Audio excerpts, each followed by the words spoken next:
Mano, olha aqui uma aula de história hoje especial para vocês sobre o governo de Itamar Franco, que foi o presidente que sucedeu o Fernando Collor de Mello, né? Logo após o impeachment que aconteceu lá no Collor de Mello, o vice-presidente assume. Quem era o vice-presidente? Itamar Franco, né? Geralmente é assim, quando o presidente não governa, o vice vai lá e assume. Ninguém votou no vice, né? A gente vota no presidente, que tá lá de gaiatinho. Só que às vezes funciona. Às vezes dá certo, como foi no caso do Itamar Franco, viu? E às vezes não, como no caso do Michel Temer. Pois é. Então olha só. O Itamar Franco, ele foi o presidente que não quis governar como os outros presidentes. Ele pegou e convidou políticos de vários partidos diferentes, né? Para compor o governo dele. Por isso que a gente chama o governo dele de governo de coalizão, certo? De junção de vários representantes de partido, PSDB, partido do centro, partido de direita, todos eles estavam lá ajudando ele a governar, certo? A gente tem que lembrar o seguinte: a inflação não estava controlada, o Fernando Collor de Mello não deixou nada bom no Brasil, inflação péssima, coisa aí de 5.000% ao ano. Tava horrorosa a inflação. Isso em 1992, quando o Collor saiu, né? Quando o Collor saiu, assumiu aí em 93 o Itamar Franco, né? Tá com essa inflação péssima aí, níveis altíssimos, a gente pode perceber. Só que aí, além da inflação, tinha o desemprego, tinha fome, tinha alta, tinha alguma coisa que ainda hoje existe no Brasil, que é a concentração de renda, né? Concentração de renda é um problema grave em qualquer país. Aqui é quando alguns têm muito e outros não têm nada, né? O Brasil é assim. Tem países por aí que não tem tanta concentração de renda, por isso que a vida lá é melhor um pouquinho do que a nossa, né? Caso assim dos países como Dinamarca, Suécia, enfim, esses aí não tem esses riquinhos que se acham donos do país, não. Aqui no Brasil, infelizmente, tem essa concentração de renda, né? Dado isso tudo, apesar dessa situação toda, ainda tinha que ter uma revisão na Constituição, né? Ainda tinha que haver uma revisão na Constituição. Como assim? A nossa Constituição, ela foi promulgada, né? E ela tinha que ter, após 5 anos, uma revisão. É comum isso acontecer numa Constituição nova. Isso aqui é normal. Em qualquer país do mundo pode ter isso. Não foi só caso do Brasil, não. Né? Então, o que é que estava faltando aí na Constituição? Dentro dessa nossa Constituição, as pessoas tinham que escolher a forma de governo, né? Forma de governo: ou república ou monarquia. República ou monarquia, certo? E também tinham que escolher se o Brasil ia continuar tendo um presidente, no caso da república, ou então ia passar a ter um regime parlamentarista.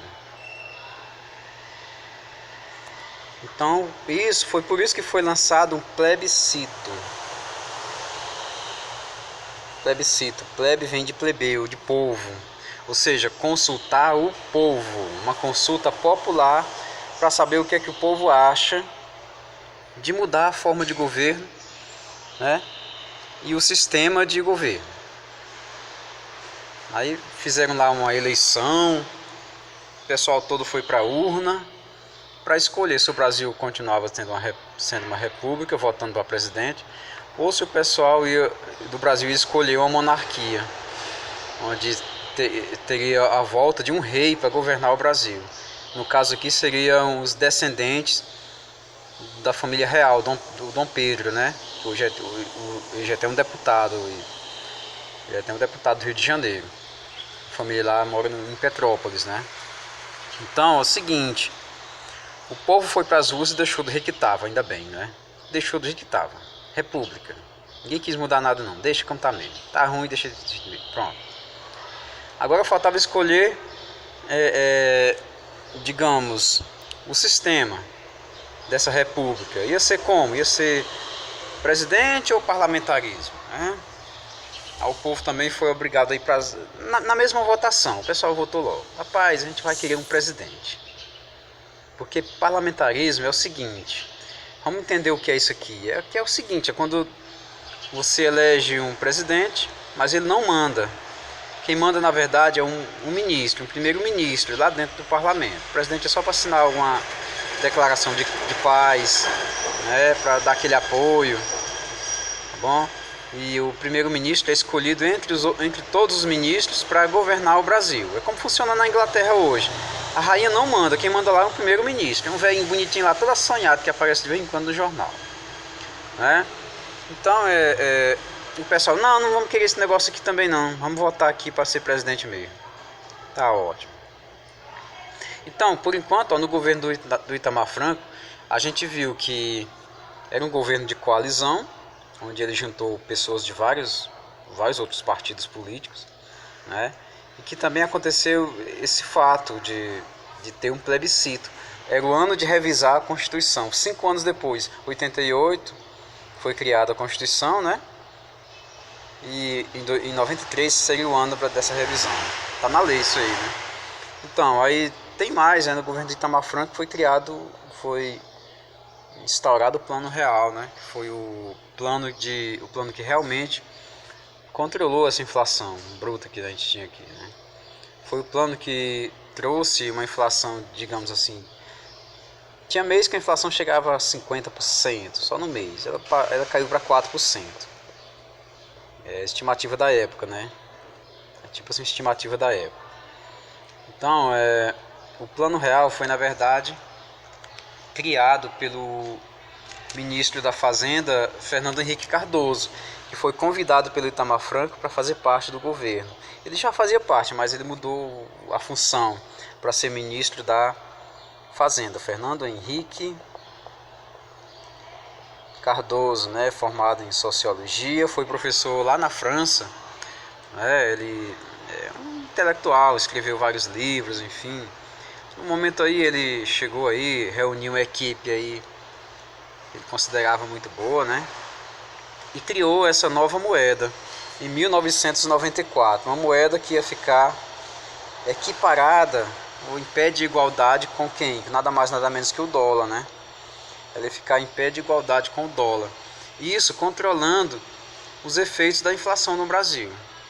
E também colocando o Brasil numa posição de respeito com relação ao mundo. O Brasil fortaleceu mais ainda as relações com o Mercosul e também teve alguns momentos muito bons, né? Muito bons com relação a melhorar a economia, o custo de vida melhorou, enfim, né? Tinha muitos problemas, mas a inflação foi controlada finalmente. Esse era o principal objetivo de qualquer governo aí, com certeza, era esse controle da inflação. Então, olha só, interessante. Apesar de tudo isso, não foi um governo tão assim tranquilo também não, né? O Itamar Franco também no governo dele teve acusação de corrupção, né? Houve aí lá dentro do governo do Itamar Franco tráfico de influência, foi instaurada uma CPI do orçamento, né? Em 94.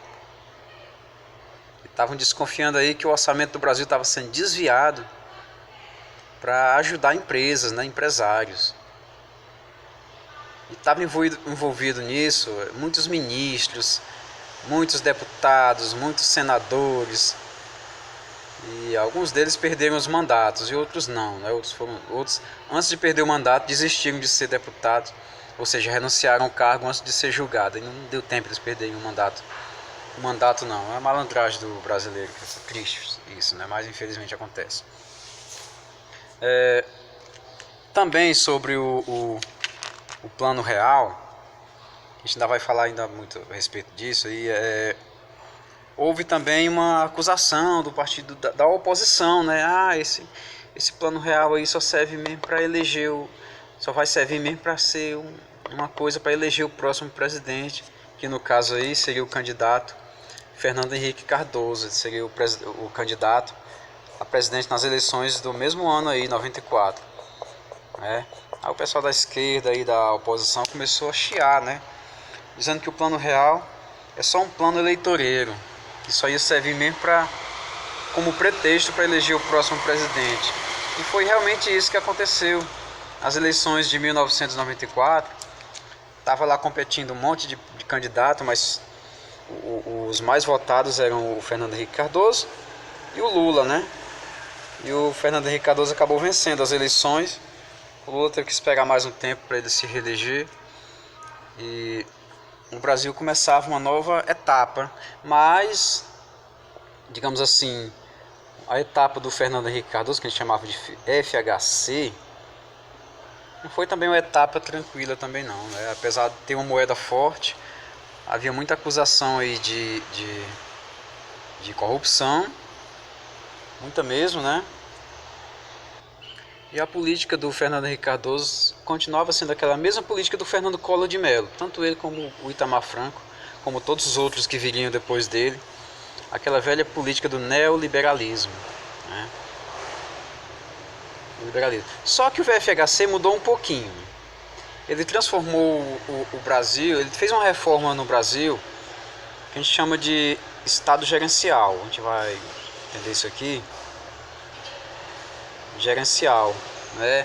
Mas antes de tudo ele era um governo neoliberal, ele era um governo em que o Estado tinha que se intrometer bem pouquinho na economia, o Estado não ia se intrometer muito, tanto é que no governo dele houve muita venda, né? Muita venda de patrimônios públicos. Patrimônios públicos. Ou seja, o Estado estava privatizando.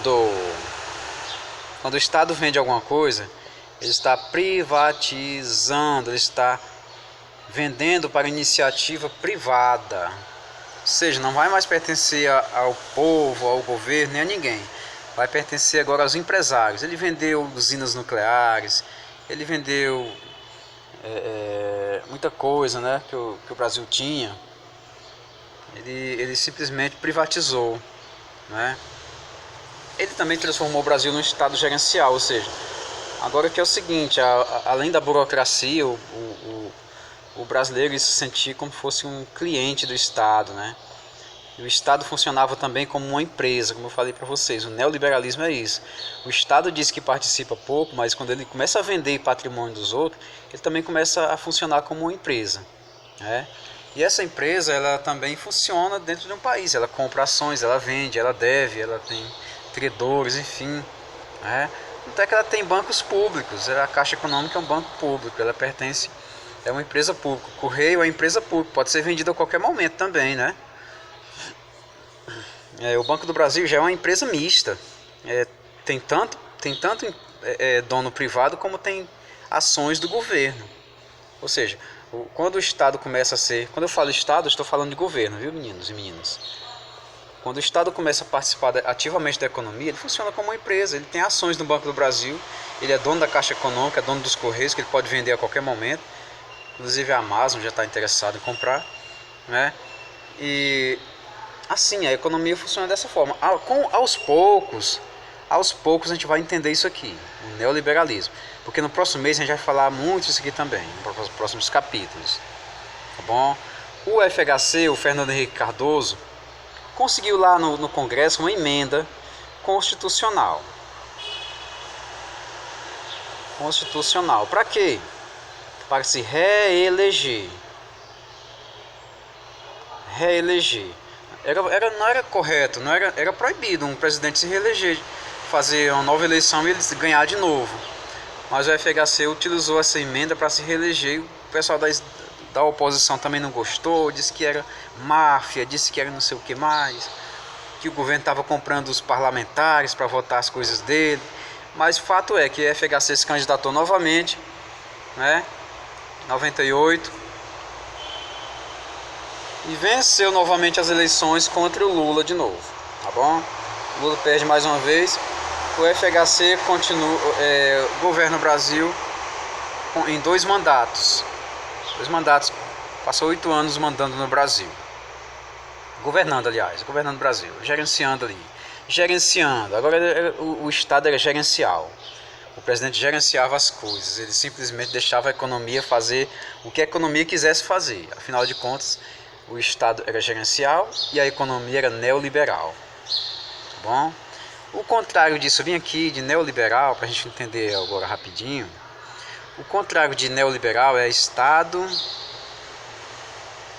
de bem-estar social. É quando o cidadão paga impostos e o Estado devolve esses impostos em forma de serviços e bem-estar social. É o que funciona muito bem na França não, na Dinamarca, na Suécia, na Noruega, na Finlândia, na Suíça. Esse estado de bem-estar social, tá? Mas aí os ingleses inventaram essa moda de neoliberalismo, tirando essa obrigação do Estado de dar bem-estar à população e deixando isso a cargo das empresas. O Estado nem mais fazer mais nada. Quem fazer agora são as empresas. As empresas seriam responsáveis pelo emprego, pelo estado de bem-estar, enfim, tudo enquanto agora. Agora quem manda são as empresas no neoliberalismo. O Estado manda pouco agora. Tá bom? Então essa nossa aula foi só para compreender esses conceitos aí, falar um pouco do governo do FHC, do Itamar Franco. Na dúvida, leiam o texto, vou passar atividade sim a respeito disso. Essa atividade que vai para essa semana que vem é só sobre o Collor, tá bom? Mas na próxima que eu for fazer, já vai ter sobre o Itamar Franco, o FHC, Lula e Dilma, tá bom? Fiquem na paz, fiquem com Deus, se cuidem. Tchau, gente, até a próxima.